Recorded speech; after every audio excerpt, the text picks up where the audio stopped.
We are back in the black hole of real estate, and I got some messages recently asking what's going on with the market, where are interest rates heading, and why does it feel like things are kind of starting and stopping, restarting and unstopping, and what's going on with that. So, and this is your host Ron Weiss-Sakarski for the black hole of real estate, and it's okay to be a little confused by what the market is doing right now. It's trying to decide which direction that should go in. And we have, days or weeks where there's new inventory coming on and there's properties going under contract and there's excitement out there. And then there's these little lulls that happen that make you scratch your head a little bit and say, well, I thought we were on the road to a little recovery, or things were getting a little bit better. And there are absolutely reasons that it is. But as a consumer that's looking to purchase, trying to navigate where the interest rates are heading is extremely difficult. And trying to time out when is the best time to buy and lock in an interest rate is super tricky. And I don't know that many of us are going to be able to be super accurate or concise when we attempt to do that. But I do notice that the recent Fed meeting just held the rates where they were, and there's conversations around rates staying pretty flat. They're looking towards the inflation piece. The interest rate at the Fed really is used to manage inflation. And if things get super heated, they can move rates in whatever direction makes sense to the Federal Reserve Board to keep the economy going in a direction that makes sense to them, for monetary policy. So those things will happen. For anyone waiting for interest rates to drop right away, I think we now understand that's not likely to happen. But rates came down a little bit and bounced back up again. And now maybe there's a little bit of easing going on. So I think what you're going to see is that it's just going to do what it's going to do. It's going to go up and down, maybe not in wild swings, but just when you think there's a little bit of momentum, the headwinds may catch up with it and just push it back a little bit. And that could be what we experience for the next several months. And it wouldn't be surprising to me if we get to July and August and rates are about the same, at which point I think that they will begin to trend downward. Now, will we be at 6% by the end of the year? I had this feeling that if things go well, we're going to be in that 6%, maybe 5.875%. But when things bounce along, it makes it feel like it's going to be closer to 7 for the whole year, because that is the recency bias. It's where we're at right now, and it's how it feels. So as we're struggling to wrap our head around, okay, so when are rates coming down? Well, they don't have to come down. They could scoot up. I don't feel like we're correcting upwards to 8%, but they might hang in this 7-ish area for a little longer than we would like. Historically, 7% is not a terrible rate. It's probably somewhere in the middle. But we've enjoyed year after year after year of artificially lowered interest rates, used as a tool to move the economy forward and to achieve certain agendas. A lot of people bought homes at super low rates, and a lot of those mortgages are still in effect and haven't been cashed in. So those, when the properties sell, those rates go away and they get replaced with different rates.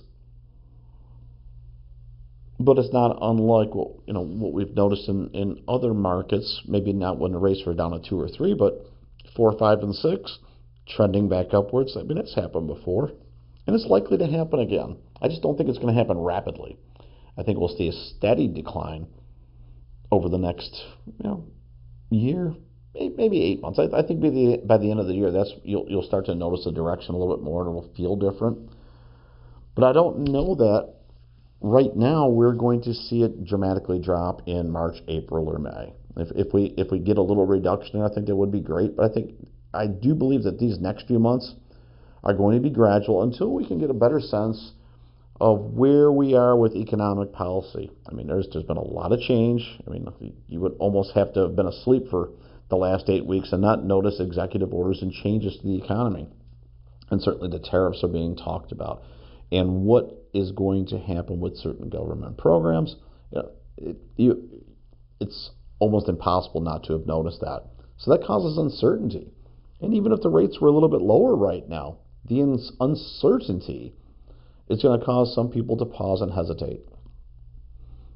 Now, the investors and others that can speculate a little bit, maybe for a second home or maybe an investment property, especially if they have cash, they may be able to swoop in and get what they feel is a deal in this market, and it might be.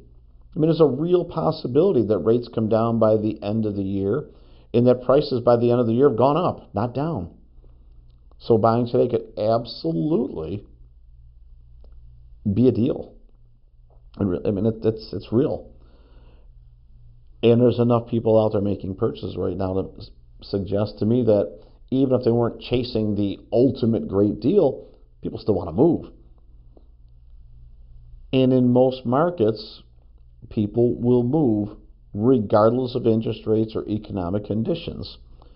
The usual reasons. It's a first-time home buyer. They're transitioning out of renting. They're getting married. They're getting divorced. They're having kids. Kids are moving away.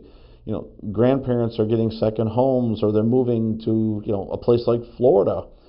Selling the family homestead. And there's trusts, and there's opportunities, and there's rental properties being sold, and Airbnbs where it didn't work out quite the way that the people thought it was going to work. And people are always in and out of investments.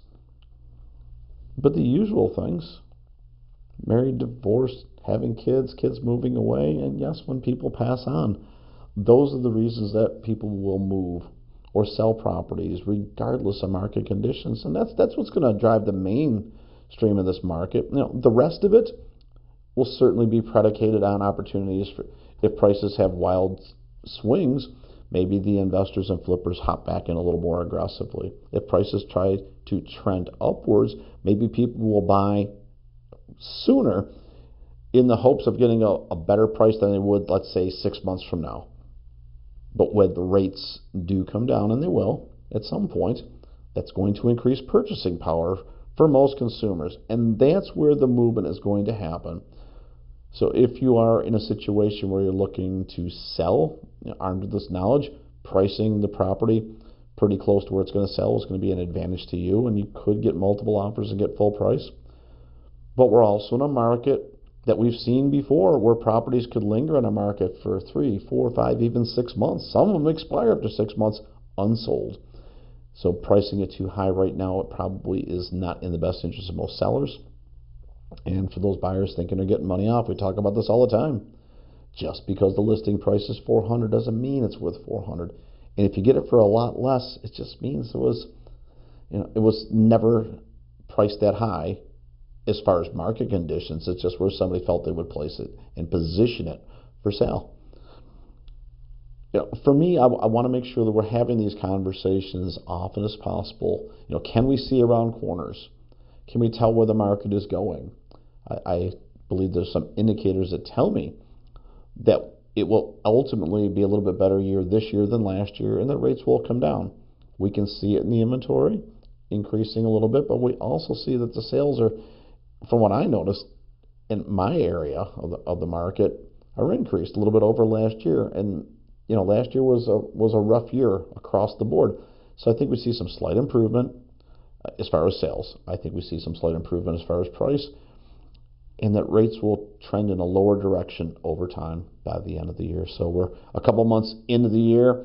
It's a great time to do a check-in, and I believe that periodically we'll just keep revisiting, what our positions are, what our predictions are, and let's see where the market goes together. All right, we'll look forward to your comments, and of course, always send a suggestion. Definitely subscribe.